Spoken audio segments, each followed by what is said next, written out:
on the button at 12 o'clock. And as my good friend Jim Lambre always says, we start on time, we finish on time. So we want to be respectful of everybody's time today.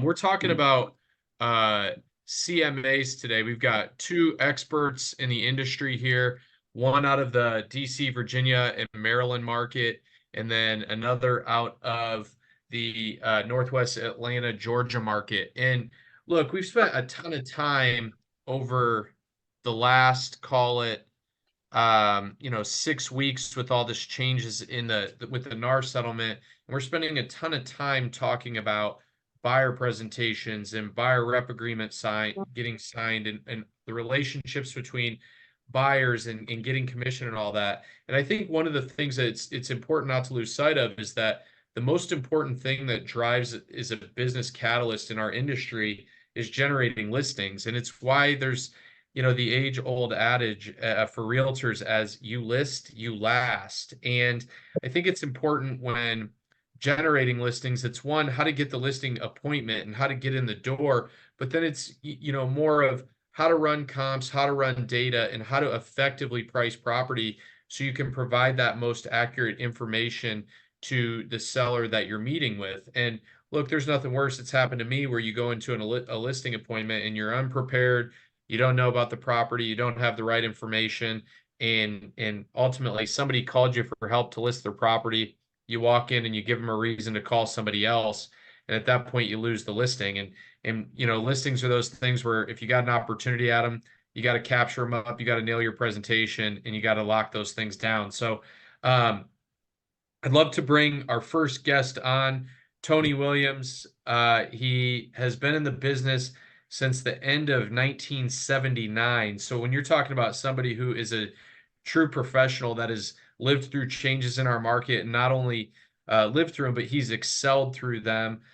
He spent 33 years at Remax, 25 years of that. He was a franchise owner. He owned up to 3 franchises at one time. And if you've ever spent time around Tony, you'll know that he's a total rock star in the industry. He's had his fair share of ups and downs with things that have happened in the market. But one thing that has made Tony successful is his resilience for success and willingness to continue to learn. So it's an opportunity for all of us to learn from him today.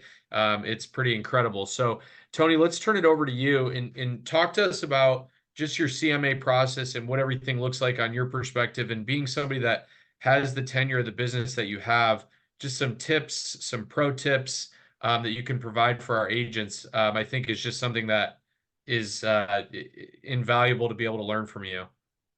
Yeah, I tell you, I really do appreciate the opportunity to be here today. And through the years, I've really tried to pour ourselves into agents. My wife and I, Pam, work together. I think she's on the call. But we have, through the years, just, poured in, to do all we can do for agents. So I just want to tell you, first of all, that we're available. Anything we can do to help you out, just feel free to contact us, whatever works. I know that several agents that I work with right now that I coach are online as well. And one of the coaches that I had through the years encouraged me to do some things that I want to encourage you with today. And first, you might want to just take some notes, and then in a few minutes, I'll share my screen on some of the things that we do. But the thing that you want to do is you want to get into the habit of knowing how to do a CMA. And you say, well, the thing is that means that I've got to have a listing appointment to go out and do that. And no, really you don't. Here's what I want to encourage you to do. And you may find that in a slower market that you have plenty of time and you can get out and get to do it. I want to tell you that in a slower market, it's real important to get out. It's real important to study the basics, and it's important to be in front of people as much as you possibly can. But in a CMA situation, you want to visit properties. So if you can get to a point where you can go out and visit at least 2 properties a day, it may be 5 to 10 minutes. Just go to a property. It could be a new property. It could be something that's vacant, or take a friend, show a property, whatever you can do. but go and preview 2 houses a day. Try to get to the place where you preview 10 houses a week. And each week, do 2 CMAs of those properties. You say, well, they're not my listings. Well, I want you to practice doing CMAs and just, just act as though you're going to go out and list those properties. What this does is it builds your skills. And, then you want to go back later on and check when those properties have sold and those properties have closed, and check to see how close you came on your CMA. So really what you're trying to do is get to a point where you're in a range, a price range on your CMA. And of course, we're talking about, comparable market analysis here, but go back and check to see what they closed for, see how close you came while you were practicing, but go out, and see 2 houses a day. That gives you 10 houses a week. You can multiply it out over, what you're going to be doing over a year's time. And then while you're doing these CMAs and you're just practicing, ask some experts for help. Contact some people that you know in your office, wherever it may be, people that you work around, and just say, hey, look, I'm working on these CMAs. I'm just practicing CMAs. Can you give me a little bit of time and show you what I've done? And you tell me, just pick it apart. Tell me how I should do it differently. So as we talk today about how to do a CMA and the presentation of a CMA, just, get to a point where you ask others. I would get to the thing of prospecting every day for listings. Now is the time to control listings. And you can do that, you can do that through FSBOs, you can do that through expireds, you can do that through sphere of influence. If you're working on your FSBOs and expireds, there's some good tools out there that you can get. RedX is a good one that they'll send you the expireds and they'll send you the FSBOs so that you can follow up on it. There's all kind of scripts out there, but what you want to do as you prepare a CMA, you want to be ready when it's your time to list a property. Now I'll tell you, I'm one that's always taught, don't be salesy. Okay. Don't be salesy. Don't push it. I really think the best CMA is the simple CMA. You can send out some sort of a presentation. It's always good to email comps out to your appointment. That's good. Give them some advance, things to take a look at. But if you go into a possible listing and, you've got 38 pages of data and all these pictures and all these things, you're going to find out that most people are just going to be, trying to figure out how to show you to the door. I really like the DISC analysis where you look at, personality traits, and you'll be able to tell pretty quick which ones want you to get into detail and which ones are just looking at where to sign the listing. So I'm the type of person I've always taught, don't be pushy, don't be salesy, don't go overboard on your presentation unless you find that someone really wants that kind of detail. They want that kind of data. Many times you'll find that type of personality wants you to send it to them before you ever come to the listing. So you can do that. So let's just talk about what is a great CMA. A great CMA shows that you're a market expert.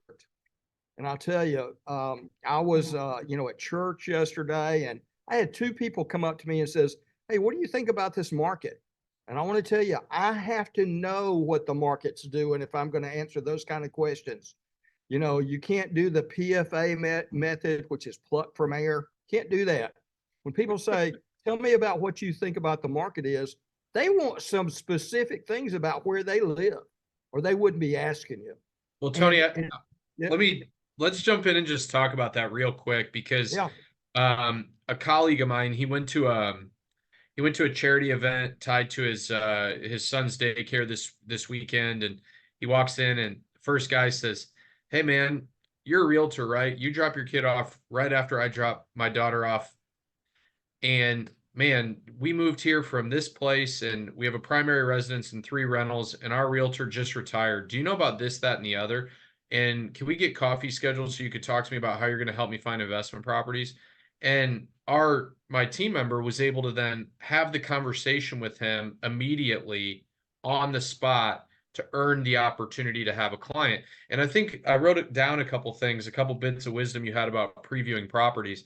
And look, on these calls, guys, we talk about a ton of different stuff. It's like, how do you generate business? How do you do an open house? How do you work social media? And if you're previewing properties, when you go into a neighborhood and they say, there's a house in my neighborhood up the street that sold, if your client knows more about that property or their neighborhood than you, they are going to want to show you the door. And so these previews and this practicing of market analysis not only helps you guys feel more comfortable in putting some of this documentation together, but if you're previewing properties, you can then tell the story and the narrative to the person that you bump into that says, hey, can you tell me about this market, Tony? And you could say, well, a house in the neighborhood over actually listed last week. It sold for this much over ask with this many offers. It had this many showings. And look, you don't need to know about every single thing that is happening in your market. That's not reasonable to do, but you need to be able to tell enough stories that helps you engage the relationship with that client to help them go, wow, Tony is so invested in this market. It feels like you can't get anything by him. If I'm going to call or ask anybody about real estate, it needs to be Tony because he's plugged in. And there isn't this grasping for straws to go, well, the NAR settlement's not a big deal. It helps provide factual evidence about specific properties that adds validity to the story that you're telling to your client. And so, yeah, sharing that church story, Tony, is exactly that. It's by previewing these properties, it then creates layers of credibility in the messaging that you share with your clients. Yeah, it does. It really does. It started off with, how much commercial do you do? And I told him, I said, I do 80% residential, 20% commercial. And I really try to make my foundation residential. And then he immediately started talking about his house. We could have gone all kind of different directions on commercial, but he really wanted to know if I could give him some ideas about his place. Let me just tell you, let's say that you get a listing call, okay, and someone says, I want you to come out and talk to me and talk to me about the value of my property. Let me tell you the first thing you've got to find out. Of course, you got to get the address of the property, but the very first thing that you need to do is to go into your tax records and see who owns the property. See who owns it. The thing you've got to be careful about is that if you go out to a property and you do your full, presentation, you've done all the study and everything, and you're not talking to the owner, there's going to be a problem. You've got to find out, who owns the property and why is this person, saying, I want to know what it'll sell for. You've really got to find out who owns it by going through the tax records first. And then if you find someone that doesn't own it, you need to just point blank ask, who is John Smith to you? Who is that? Because I can show you right here in the tax records, John owns this property, and just find out what the deal is. It may be there's been a death in the family. There may be a divorce situation going on, but you just need to find that out. I will tell you a quick little one that just happened. What if they don't take it up? And my daughter is probably not on here right now, but because she is taking care of some children. But she had a potential seller call her and say, hey, I'm getting ready to go through a divorce. I've got 33 properties that my husband and I own. Well, she didn't say it that way. She said that I own and they're under LLCs. Every property is a different LLC, and I want you to list them all. And the thing I want you to do is I want you to go to all the tenants and tell them they've got too much to be out of the property. Help me with that. We're going to get the people out. We're going to sell these things. And then, they said, so you're going through a divorce. So where's your husband and all that? Don't worry about it. Everything's fine. Don't worry.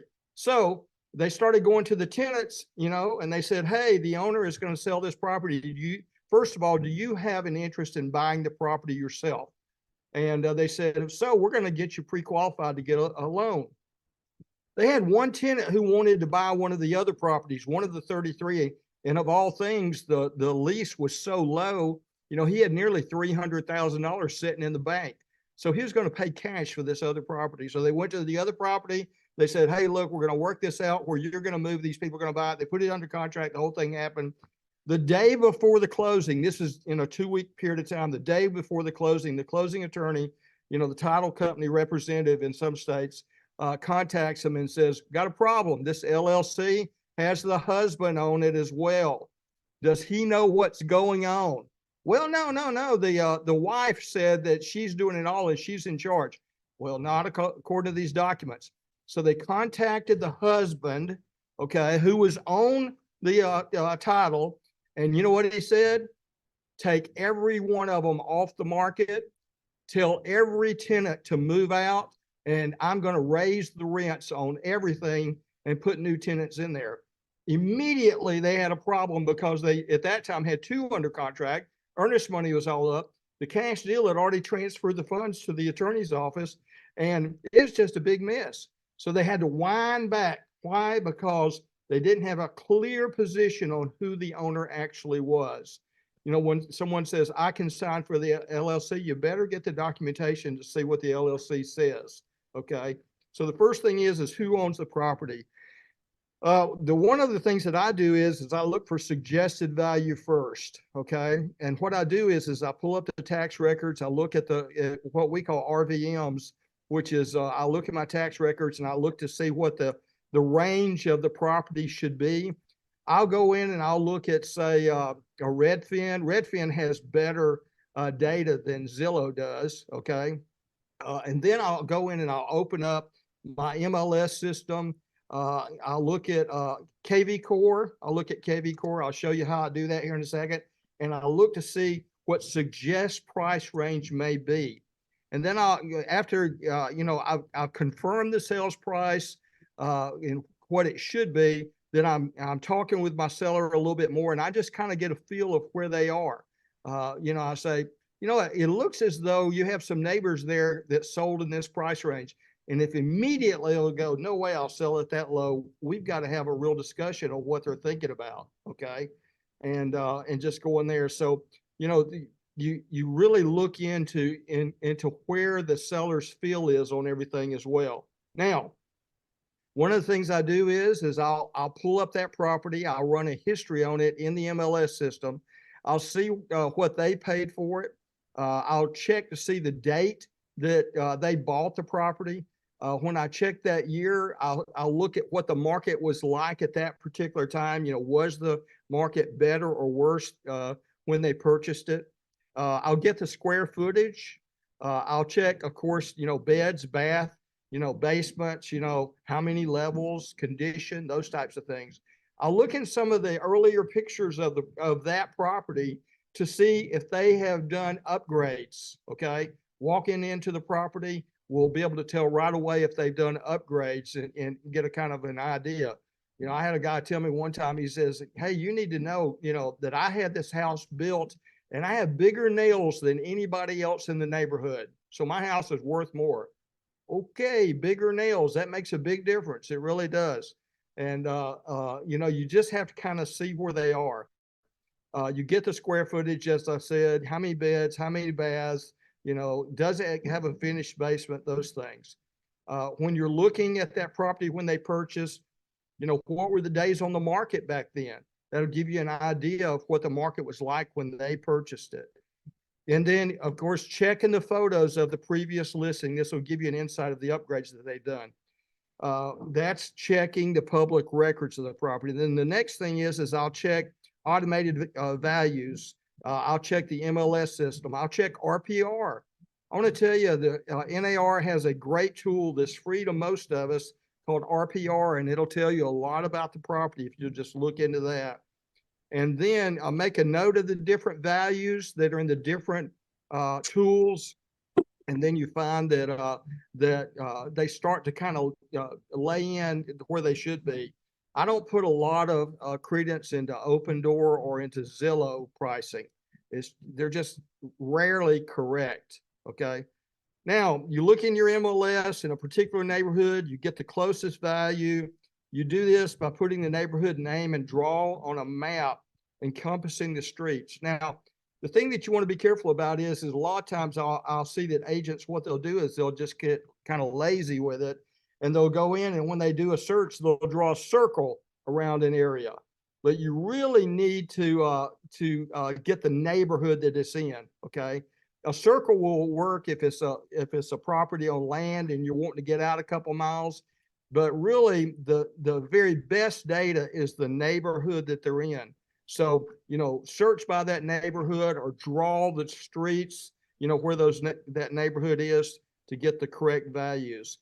You need to check Real active quick, properties. real Yes, quick on that. Let me pause you right there because if you're in inner city or the neighborhood stuff is awesome when you can search like a geographic neighborhood when you're in the suburbs. But what we notice in our market, we sell a ton of stuff inside metropolitan Indianapolis. And oftentimes what I make the suggestion for our agents to do is when you're drawing your grid of data, go major street to major street and major street to major street on your perimeters and draw some sort of box, but make sure that you're catching that data. But then also sometimes, like if you're a newer agent and somebody wants a market analysis in a particular neighborhood and it's within city limits, that major street to major street box may have some great street. This may be a great street with great property on one side, and then this may be a gentrifying neighborhood, and this may already be developed. And so sometimes, guys, you got to get in the car and you got to go drive around a little bit.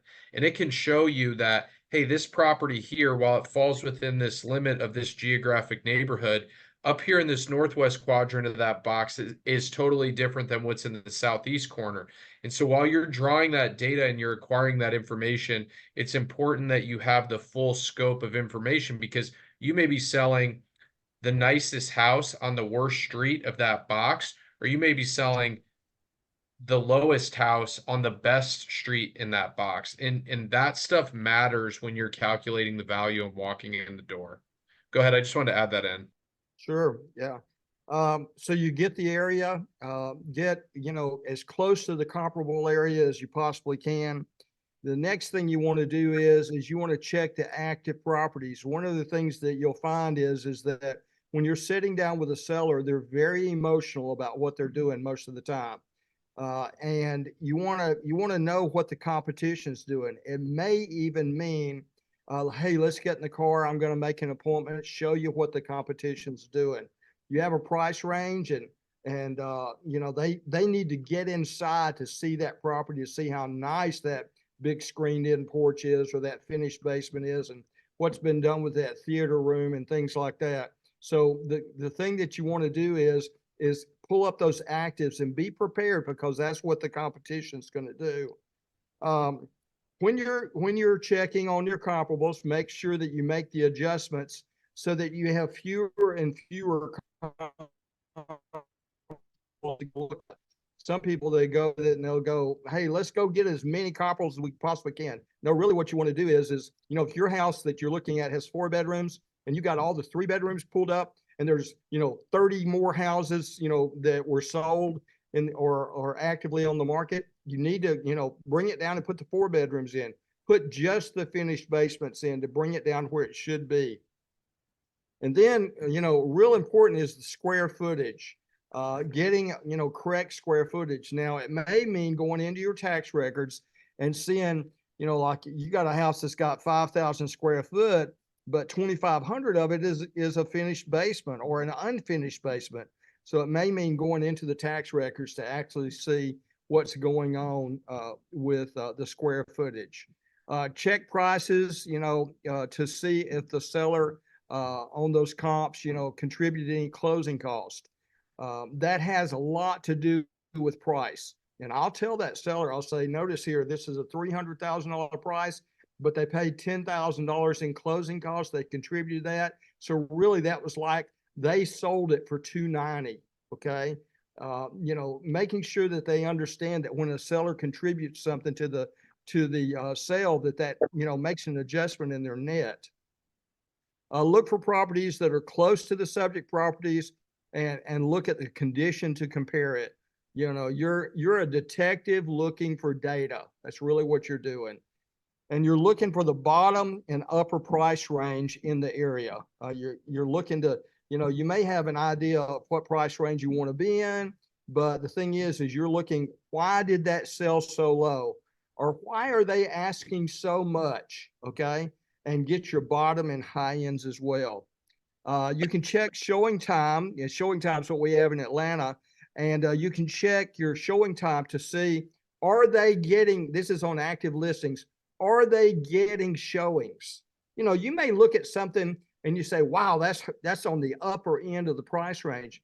Pull that up in showing time, show your seller, hey, look, they don't have any, they have no showings lined up. You know, that's a problem. That's a problem when they're that high.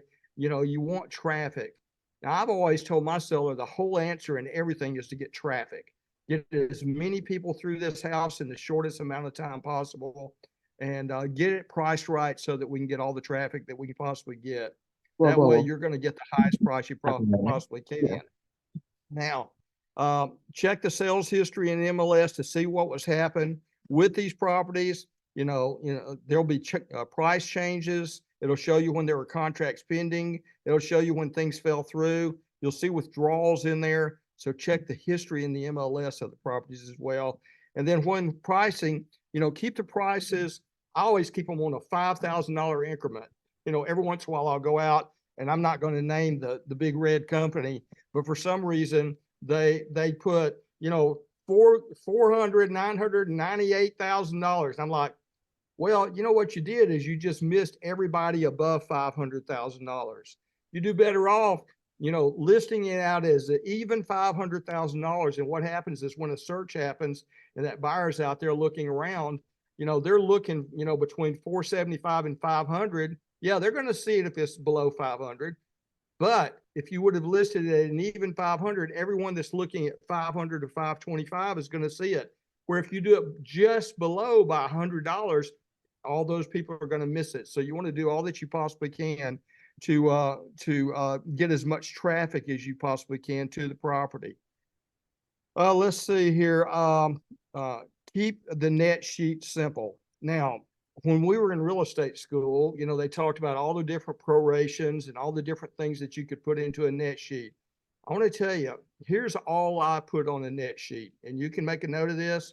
On the right side, I put the possible list price. Okay. On the left side, I want to know the loans that they have. This is what's got to be paid out.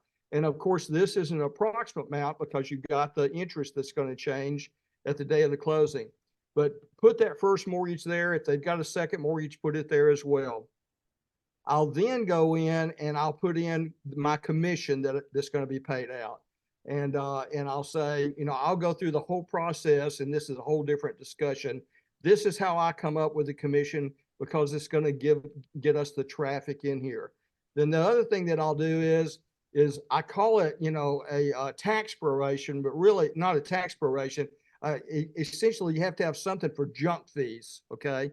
And I'll have a line, you know, for fees that'll happen at closing at about 1% of the sales price.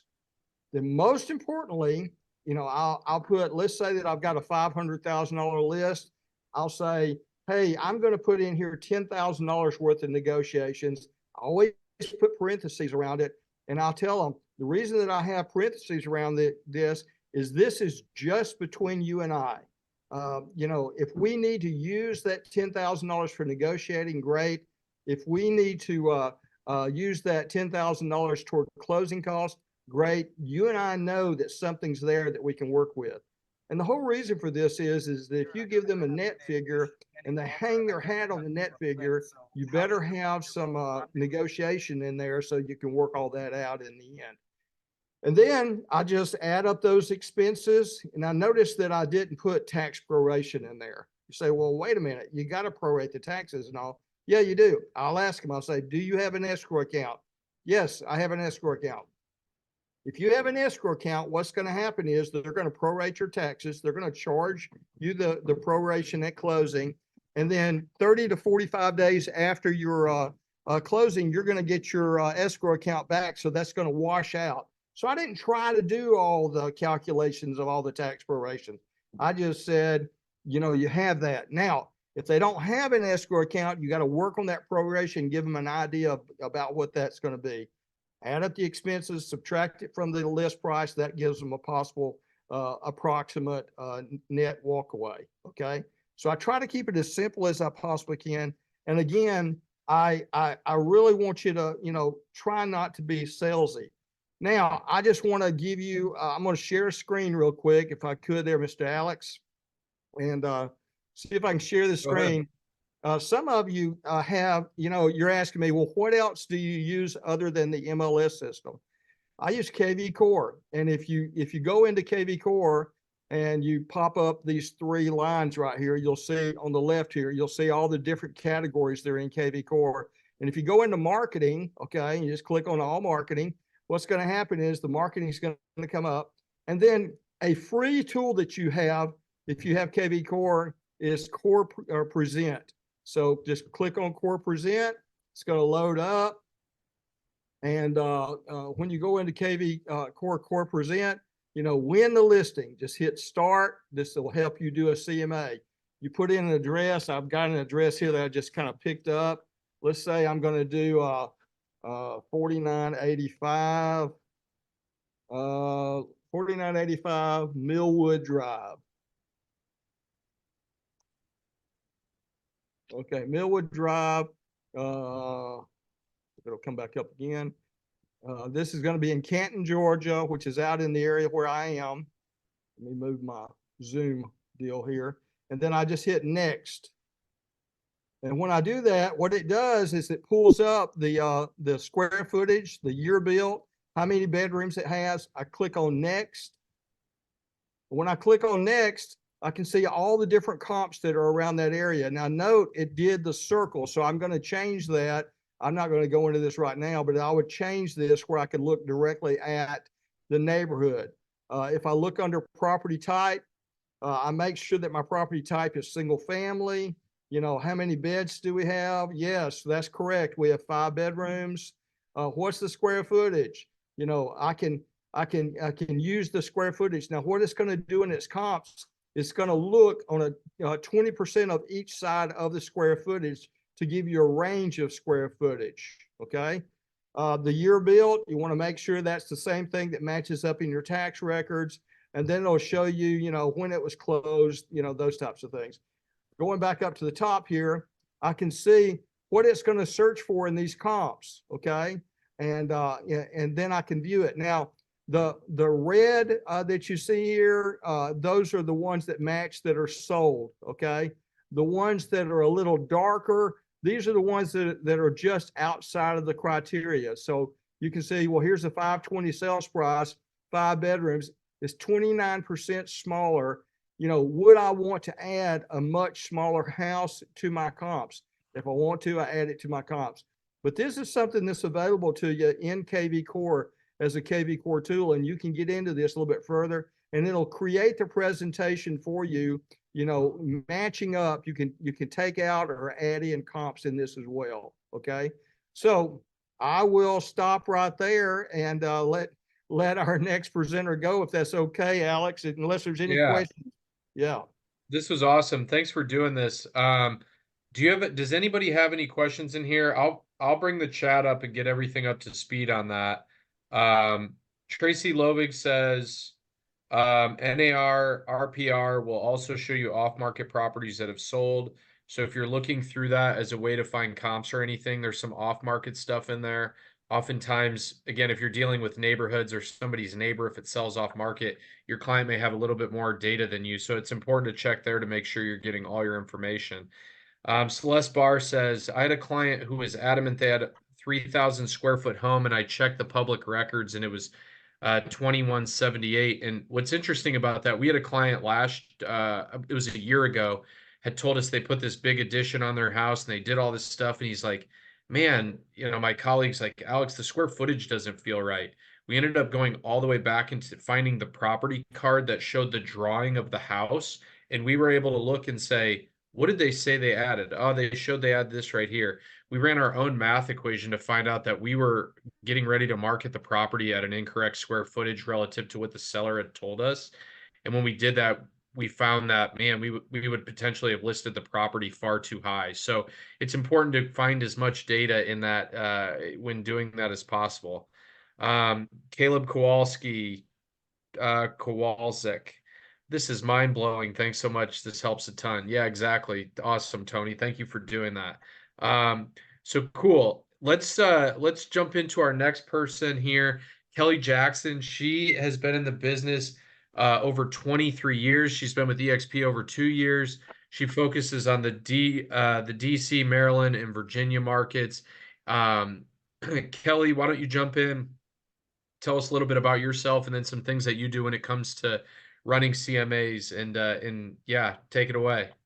All right. So, like you said, can everyone hear me? I had to get my Yes. substitute headphones. Okay. So, I've been in the market for 23 years, started out in the Chicago market and was there for quite a long time before moving to the Houston market, before moving to the DC, Maryland, Virginia area. So, I've dealt with all types of properties. In general, in urban areas, Houston, DC, City of Chicago. Uh, I usually limit my range to 0.25, and then it's block by block, particularly in Chicago, because there was a lot of gentrification, a lot of other things going on. So I agree with what was said earlier. You may need to get in your car and drive through a neighborhood when you're in those densely populated urban areas.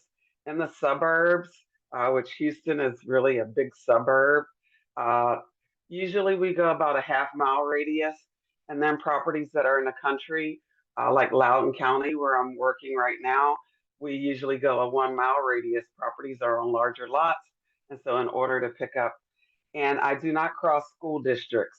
It's very important that you don't pick a property that's in a different school district. Values can be vastly different in different school districts. Generally, we don't want to cross over bodies of water and we don't want to go over railroad tracks. And that's similar to what appraisers are going to look for when they're valuing a property.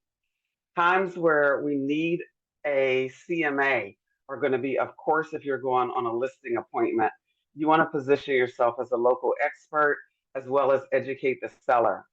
But I also do a CMA whenever I'm submitting an offer.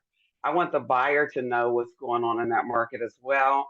And I'm going to educate them also during a buyer consultation. So when we've talked about how are we going to add value to buyers in this market that we're moving into, do a CMA and let them know, hey, this is what's going on. In your buyer consultation, add value right from the beginning versus waiting until you found a property. And also another time that I'm going to do a CMA, as we start to see properties sit on the market for more and more time, do one every month. I was talking to a team member the other day, and this property, the seller wanted to test it out for a higher price, and they did, and it didn't sell. And so she was able to and do a new CMA and let her know, hey, this is what you're competing with. And so that's very important. Don't just go to your seller and talk about bringing the price down month after month after month. Show them the data. And so as you're familiarizing yourself with this, you'll also be able to repurpose that data, which I'll get into a little later. So, and Tony did a good job of kind of narrowing down all the different things. So lot size is important, square footage. I usually stay around 25% plus or minus. Age of the house is going to be important. We don't want to compare a brand new house with a house that's 20 years old. And in general, I'll go plus or minus 10 years. And that really depends on where we're looking. Um, and we'll start from there. Style of house is important. We don't want to compare a 1 story with a 2 story, a split level with a rambler. And so we really want to make sure style of house and type of house are important, as well as the condition and amenities. Does it have a garage? Does it not have a garage? And so we want to make sure that we have those amenities in there. And in general, when we're in a shifting market, I'm not necessarily going to look 6 months unless there aren't enough comps within 3 months, because a lot of people we talk about chasing the market, and if you start looking at comps too far out and your property sits on the market for 2 months, Well, those comps that you used could have expired. And so now you're chasing the market. And so we do look at actives in a shifting market. We look at pendings and we look at expires because we want to make sure we're not setting our client up for to be the next expired listing. And so how do we do that? And I love the tool that with Core Present because it gives you kind of that picture that Tony showed. Also, he mentioned RPR, and RPR is a great tool that we can use. And the thing about RPR is that if you take a look, a lot of people will go to Zillow and they're not necessarily accurate. And RPR gives you this confidence score here to tell you, is this price? It'll give you a range. So now when you go to a property, I like to give people a range because when we go in and we talk about their motivation, we want to know, do you have to sell this house in a fire sale? Are you about to lose it? Because perhaps if they were, we may be looking closer to this 572 price range. Whereas if they have more time, they're building a house, they don't want to, they want to test the markets, you're higher, you're going to be better off at this 632 price point. And also we're looking at condition. So before I go out to a person's house, we of course we get some details about the house. But a good question that I ask them is on a scale of 1 to 10, where would you rank your house? And it gives you a good indication of what condition the house is in. Mind you, most people say their house is better than it is. So take it with, not with a grain of salt, but if a person tells you their house is a 5, get ready because it needs some work. Whereas One if they little, tell you, no, I was going to okay, say one little tip when asking these questions. I love this question because when you get there, you can say, you could, you can drive your conversation. If your house was a 5, or if your house was an 8, here's what an 8 would price at. And then you could show them what an 8 looks like that's sold or that's a direct comparable. And you could just ask the question, does your home have all these same amenities that this house that we scored an 8 does? No, then you're not an 8, you're actually a 6. And one tip I've always gotten from asking folks the question, how would you rank something, whether it's any behavior that they're doing or the condition of something? Tell people they can't pick the number 7. 7 is often like this non-committal number that's like, we're not that bad, we're not that good. 8 is good. 8's good. 6, you start kind of trickling down a little bit. But if you say 7, it's like, I don't really feel it, and I'm kind of right in the middle. So make sure, tell them just, it's a fun thing that I do. Hey, pick a number 1 to 10, rank your property. You can't pick 7. Oh, why can't I pick 7? I'm a 6.5. Then, at that point, they're like probably a legitimate 5. yeah, Kelly, you can keep exactly, going. exactly. And so what's nice, another thing that when you get there that establishes rapport is to say, "Oh my goodness, you told me your house was a 5. This is this is like an 8." And automatically that person is in love with you because you've given them a huge compliment, uh, or whatever those. I mean, don't lie, but if you find that you go out there and that's the case, it really breaks the ice pretty quickly.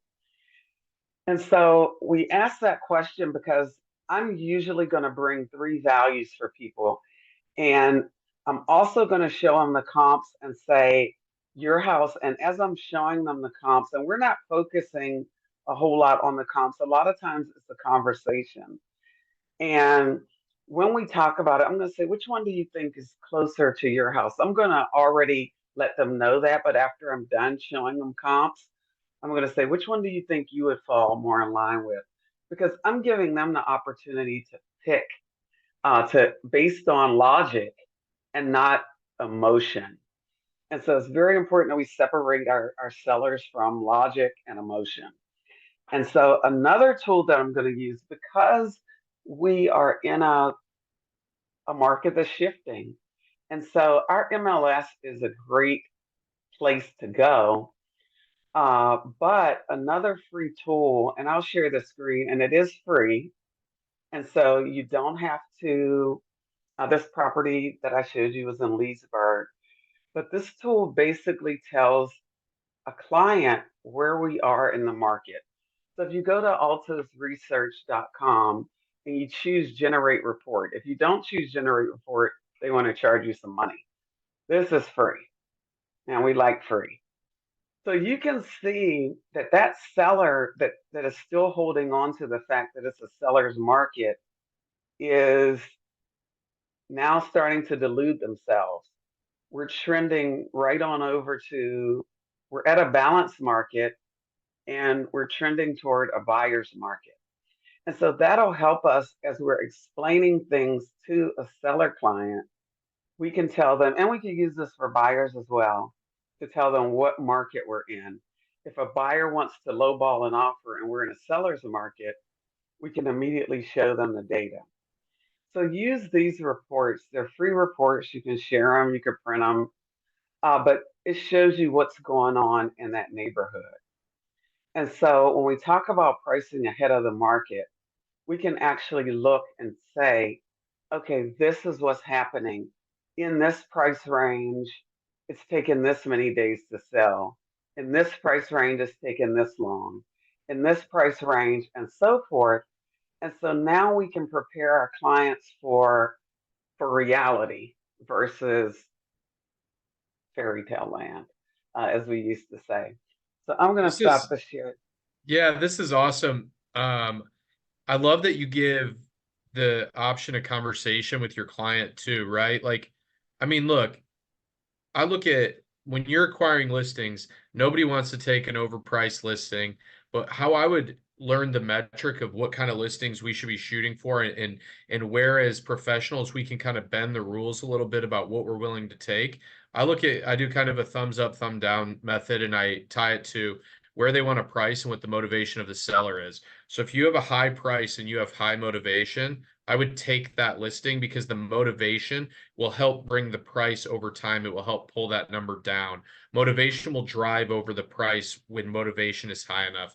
If you have a high price and you have low motivation, that may be a listing that you want to steer away from. It may not be something that's worth your while. So if you go in and a seller wants to dictate all the terms and they say, well, I don't really care if we sell, if I can get this number, and you look at the data and you're like, man, none of this data that we're going through and none of these systems that we're looking at support even remotely close to this, that may be a listing that you want to steer away from. If you have a low price and high motivation, bam, is that an awesome metric to play within? You can get flexible and creative about how you position a listing. Maybe you list it at market value, below market value, but very rarely in that instance are you listing something well above market value where you may not sell with great terms and a great price. And then the last one is low price, low motivation. Those things together still work really well. That person may not be motivated, but you're below market value. You can drive a good number there that maybe puts something in front of your seller that helps increase their willingness to do something. And again, they wanted to dip their toe in the water for a reason, right? So those are some metrics that we use when discussing, like, when you're presenting this to a seller, how do I determine what to take and what not to take? And so there's an old a good buddy of mine, James Robinson. He dominates our Carmel market, and he used to work in the UK. And one of the things that they had taught him was get it on, oops, get it on, get it down, get it sold. And so if you can pair that, getting a listing and then working with them to get those price reductions. I mean, one of the things, Kelly, you said quite a bit that I reference back to, show them the data, show them the data. One of the things Tony was talking about the whole time, everybody, was showing them the data to help them understand why you're doing what you're doing. And so, you know, the stories that we can tell from the experiences that we have, and that could be what the house across the street for, what the neighbor's house sold for, or how many showings are going on, as Tony mentioned, looking in showing time. But the facts are what tell and what help them get to where they need to go. So those are some things that you know, the data is what holds everything here. Your client may know that your neighbor sold for 250,000, but they don't know that that home had uh, a furnace that didn't work, a roof that had a leak, there was no toilet in the bathroom and there was a hole in the floor. They may not know that stuff, or they may not know that the house was totally redone or the home was sold off market for 80 cents on the dollar to open door, and that's why it's priced how it was. So finding all that information and being able to sit down and develop that information to your client is so important. Does anybody have any questions here for Kelly or for Tony or for me that we can facilitate amongst the group?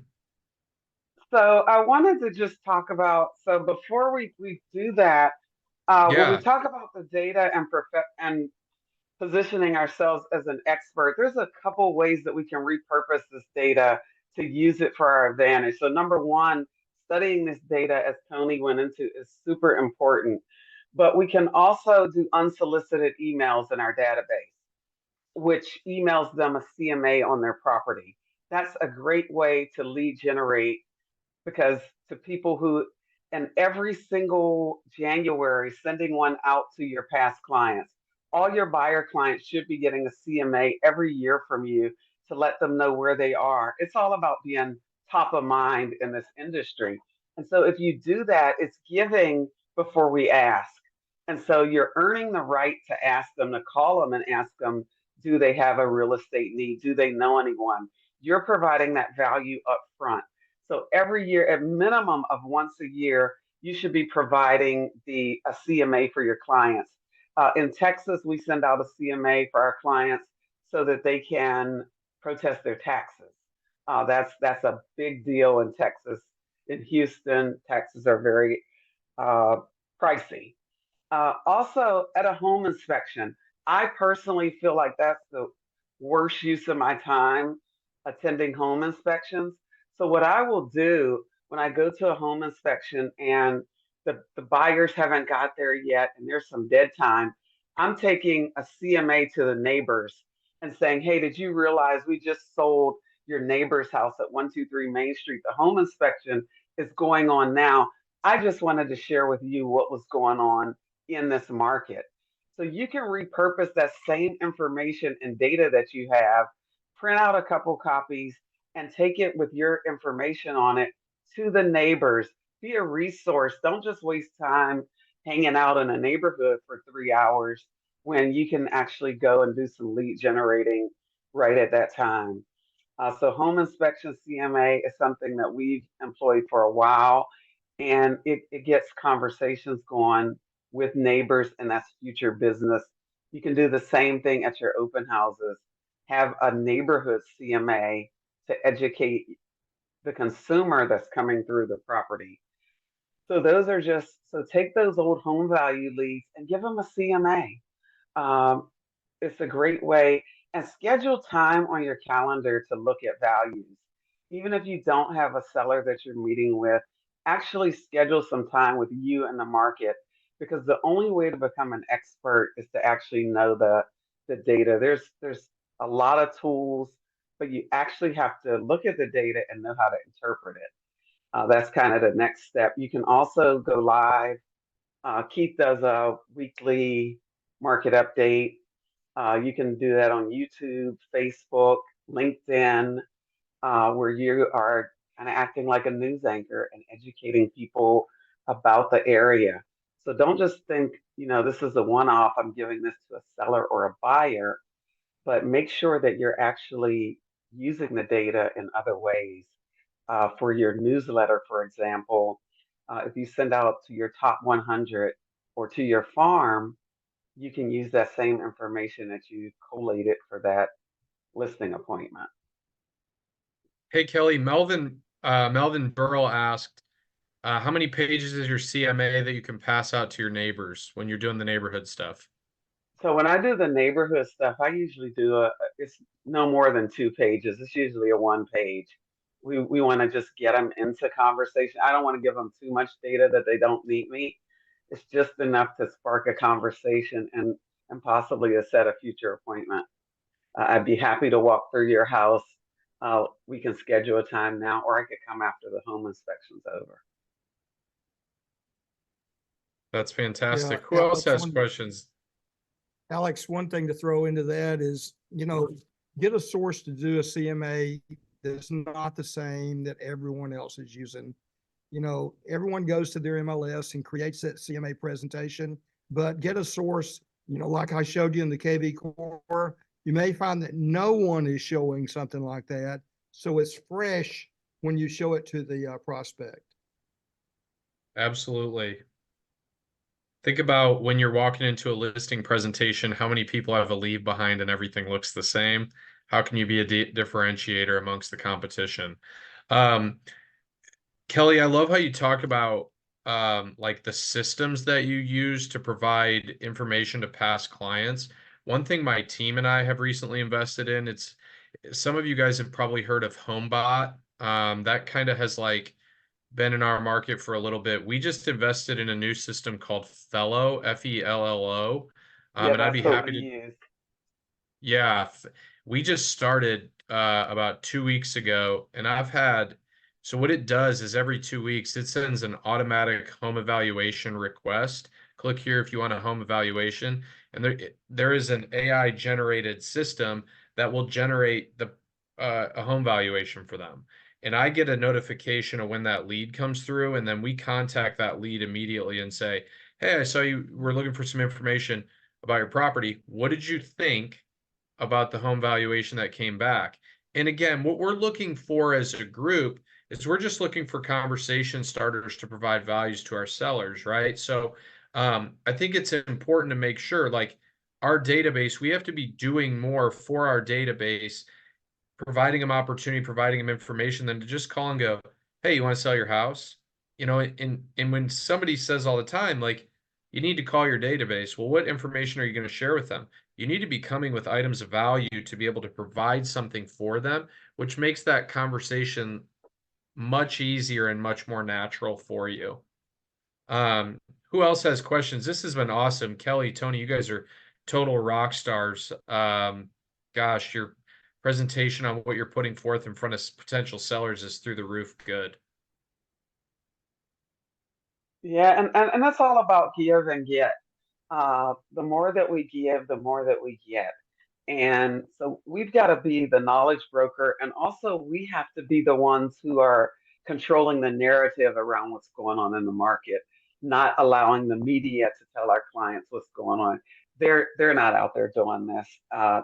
And so the more that we do that, and the more confidence it's going to build, whether you're brand new or if you're seasoned in the business, if you know what's going on in that market and you can walk in to that property and convey that to the homeowner or the buyer, you're gonna win. So, um, are there any other questions in the I chat? think we got all the questions covered from the chat. Um, as always, thank you for everybody jumping in today. If there's no other questions, Alex, I have a question. What yes, was that? sir, go ahead. What was that website that you used that sends out CMAs? It's called Fellow, and the website is hifellow, HIFELLO.com. If you look into that and you It's want to FILLEO. F F E E L L, L O. yeah, FELL. HIFELLO. I'll put it in the Okay. chat. And And the if thing anybody, that Oh no, I'm sorry. go I was ahead. just gonna I was just gonna say, Alex, you had mentioned you used to use HomeBot, and the difference between HomeBot and Fellow is that HomeBot brands HomeBot and Fellow brands the agent. Uh, Yeah, it's if you're interested in learning more about it, feel free. I'll put my phone number down in the chat. You guys in my email, and you guys are welcome to contact directly, and we can share with you what we're experiencing with those things. The value relative to the cost is incredibly minimal, especially if you know, they have pricing tiers based on the size of the database or the number of agents on a team. Again, I think as a group, we've had amongst my team, we've had almost a dozen inquiries in 3 weeks, and it's just conversation starters amongst your database. And our database is, you know, those are the people we should take care of the most, and oftentimes we neglect and do the least for. So this is an easy system that we found to be very helpful. Any other questions? Thank you. Great job, Alex. Oh, this was, you guys Great were total information, rock Kelly. stars. Um, I want to close this up and reference whygrowglobal.com. If you guys are looking for any of the resources or any information there, always feel free to jump on. This today has been recorded, so it'll be loaded up to our YouTube channel. And that'll be Why Grow Global. And then also check our social channels if you need anything from there. But again, the collaboration piece is what drives the engine here. So we appreciate Kelly and Tony for jumping in and sharing their expertise. This was awesome. Feel free to download the chat. You're able to do that by clicking at the bottom of the chat. And then our facilitator just put in some websites in our Facebook group and our Instagram and all of that. So feel free to check those as well. Otherwise, we will see you all a week from now. Thank you guys so much, and enjoy the rest of your week.